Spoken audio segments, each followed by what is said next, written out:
Mon top 10 des séries Senseiya partie 2. Numéro 5, Senseiya Re-Rise of Poseidon.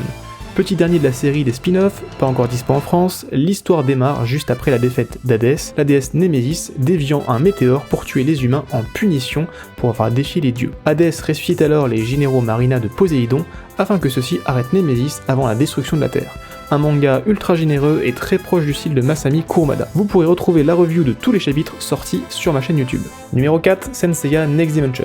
Suite officielle de Senseiya, terminée depuis septembre 2024, Next Dimension a souvent souffert de la comparaison avec son homologue The Lost Canvas.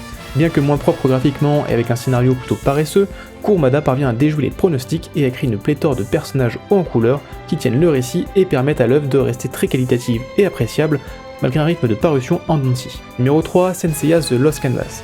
Considéré par certains comme le chef-d'œuvre de la licence, The Lost Canvas est pour moi le cas d'école du récit qui se repose sur ses lauriers.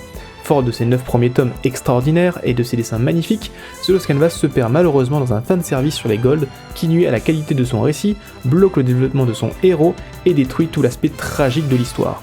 Un manga commencé sur les chapeaux de roue qui rate le tournant et reste au final une œuvre classique sans éclat. Numéro 2, Senseiya Omega. Ce qui s'est fait de mieux pour moi sur la licence depuis le manga d'origine.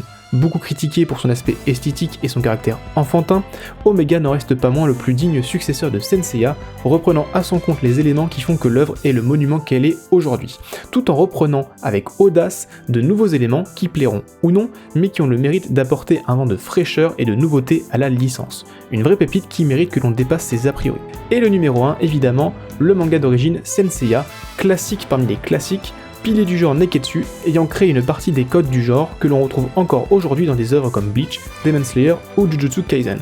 Un impératif à avoir lu ou vu au moins une fois dans sa vie.